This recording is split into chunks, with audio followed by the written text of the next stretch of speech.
आहुति से करदम कपिल भगवान का जन्म हुआ है।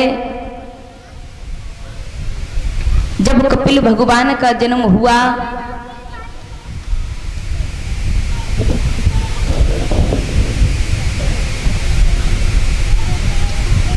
और ये 101 रुपए केपी सिंह के आए हुए हैं।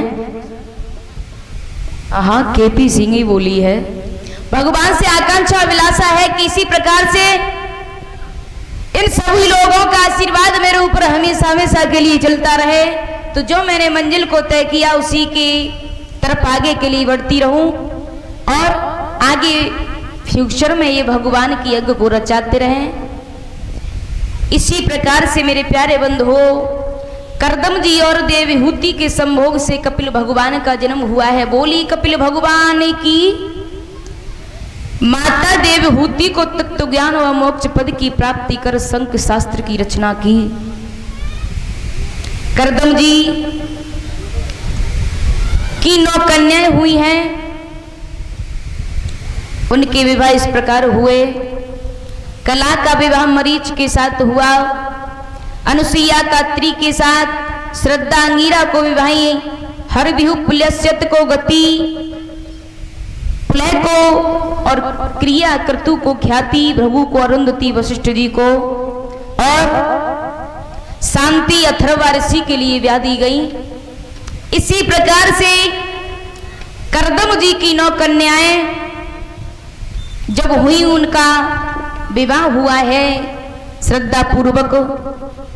भक्तोवत्री की पत्नी अनुसुईया से दत्तात्रेय और दुर्वासा और चंद्रमा का जन्म हुआ। ब्रह्मा के वंश चंद्रमा, विष्णु के अंश दत्तात्रेय और महादेव के अंश दुर्वासा ऋषि हुए।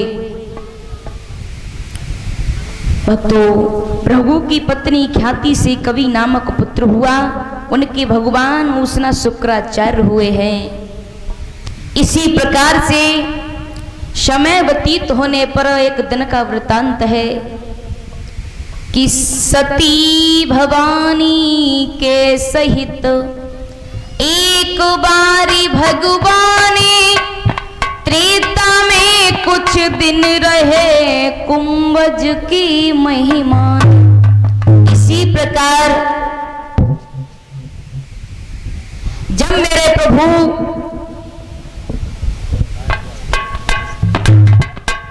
एक बार भोले बाबा पार्वती कैलाश पर जा रहे थे, उधर से श्री राम, शेषावतारी लक्ष्मण सीता जी की खोज में चले आ रहे हैं। तो जब पार्वती ने देखा है तो भोले बाबा से कहने लगी हैं, भोले बाबा कि हाँ, कि ये बताओ ये कहाँ जा रहे हैं? छोटे छोटे बच्चे, ये कौन है और किसकी तलाश में ये व्याकुल हुए हैं? भोले बाबा बोले, अरे देवी, तुम इनको बच्चे बता रही हो? ये बच्चे नहीं, पार ब्रह्म परमात्मा है। पार्वती बोली, सो कैसे समझ ले? अरे परमात्मा है, परमात्मा को तो स्वयं मालूम हुआ करता है कि हमारी स्त्री कहाँ गई है, लेकिन फिर भी ये भटक रहे हैं। हम तो नहीं मान सकते हैं कि भगवान है। भोले बाबा ने बोली है कि सुनो, अगर तुम्हें मेरा विश्वास नहीं है तो जाकर के परीक्षा ले सकती हो, तब तुम्हें पता चल जाएगा भगवान है या बच्चे हैं।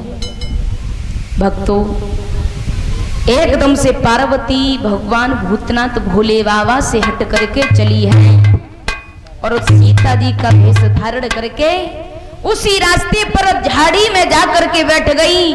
उसी रास्ते से मेरे प्रभु मर्यादा पुरुषोत्तम श्री राम चले आ रहे हैं और शेषावतारी लक्ष्मण, दोनों भैया उसी रास्ते से गुजरे और उसी रास्ते में झाड़ी में छिप करके बैठ गई हैं सीता जी का वेश धारण करके पार्वती। तो हुआ क्या?